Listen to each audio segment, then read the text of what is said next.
Gelar gender reveal, Fendi Chow dan Stella Cornelia umumkan jenis kelamin calon anak, boy or girl.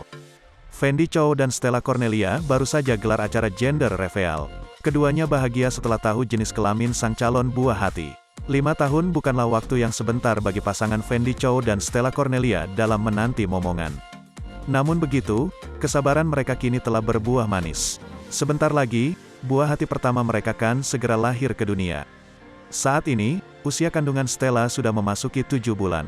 Keduanya pun baru saja menggelar acara gender reveal secara sederhana di rumah. Momen tersebut dibagikan Stella lewat unggahan video terbarunya di Instagram. Dalam video tersebut, Stella dan Fendi tampil kompak mengenakan pakaian berwarna putih. Stella terlihat begitu cantik memakai dress panjang. Sementara Fendi Chow terlihat gagah memakai kaos dan celana jeans putih. Di samping Fendi dan Stella berdiri, sudah ada dekorasi balon besar berwarna hitam yang bertuliskan, boy or girl. So, it's a, tulis Stella, dilansir Tribun Style pada Sabtu, tanggal 11 Juni tahun 2022. Keduanya dengan kompak meletuskan balon hitam tersebut secara bersama-sama. Dan, misteri jenis kelamin calon anak mereka pun terkuak.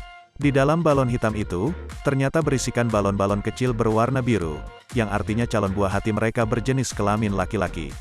Melihat hal itu, Fendi dan Stella tampak begitu bahagia dan langsung memeluk satu sama lain. Unggahan itu pun sontak banjir ucapan selamat.